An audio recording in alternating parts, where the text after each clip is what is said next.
Hi, this is Nick from Extrabyte, and I'm really happy to announce the final release of BGRender Max. Yes, it is Max, it's maxed out, and I'm gonna show you how to use it. Well, basically, I don't have to because I believe that we've done a very good job on the simplifying the interface, and it can be very compact, just like GiveGun. You can dock it here and control it from over here, or you can undock it and get all the settings, everything. So the quick overview. First, here you can click the settings, and when you go to settings, just click on multiprocessing. That's why we've done it, and this makes render very fast. TIFF format is faster, but it's significantly more, takes significantly more space. There's PNG and JPEG, which is good as well. You can save sequence versions, and all these settings are pretty straightforward. So you either set a custom folder or a project folder, you render only render queue, or you do it GiveGun style, for example, active or selected. You add your active composition or the ones that you've selected in your project panel. After the render, you can unqueue finish, and post-render action order is very important when you go to post-render actions, and here they are. We've made a lot of integrations, which are first, it's email and SMTP email. Email allows you to send emails from the email account that you validate here, and it's very simple. You just go here and say, hey, this, say, comp name, finished rendering in render duration, very fast. Or you can go the old school way, when you have to set up send email to email topic from, then SSL, SMTP authentication, yada yada, and that's not very good because it's not very secure, but some still might want to use it. And yes, removing actions is very simple. We also have Microsoft Flow, Zapier, IFTTT, and Pushover. Pushover lets you receive desktop and mobile push notifications. Flow is very powerful, all-in-one thing, just like Zapier and IFTTT.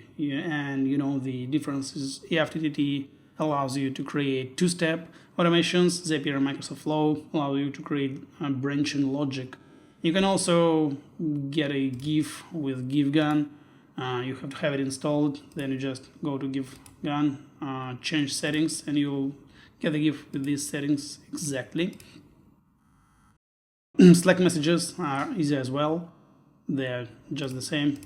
And here's sequence to video. It's a post-render action that you can't remove just because it compiles video file from your sequence when you render in multiprocessing mode. So you just select the one that you need. We've made 5 fast presets, and H.264 fast is very good. Here you set the amount of streams that you want to use while rendering. This is very important because, well, mostly After Effects is limited not by core count, it is limited by the RAM amount.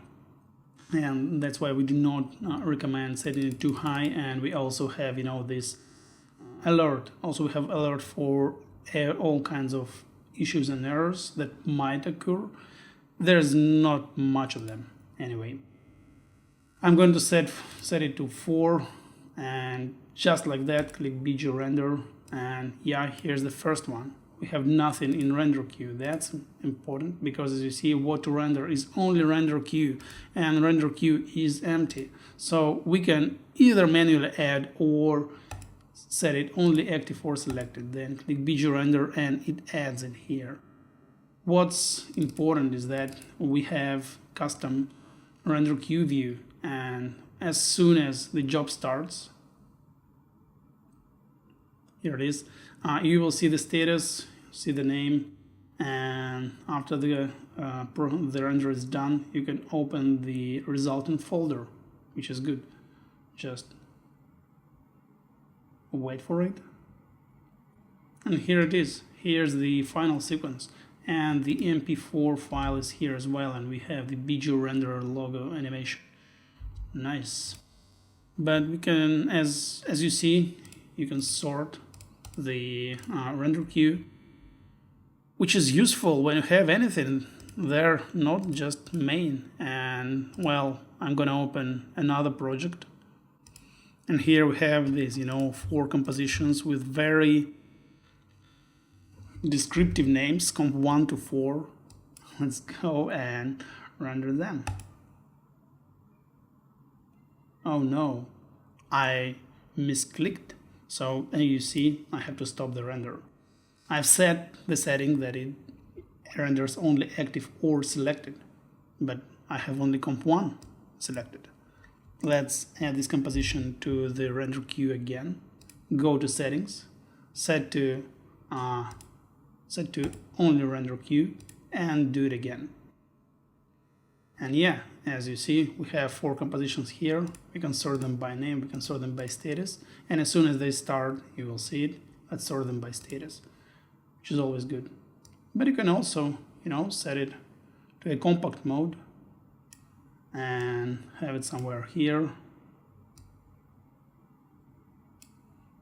just to check for your render, just like with GIFGAN. You can't access settings while in compact mode, but you can conveniently see what's going on with the render. So here's 2 out of 4, 50%. You can always stop the render when you don't need it.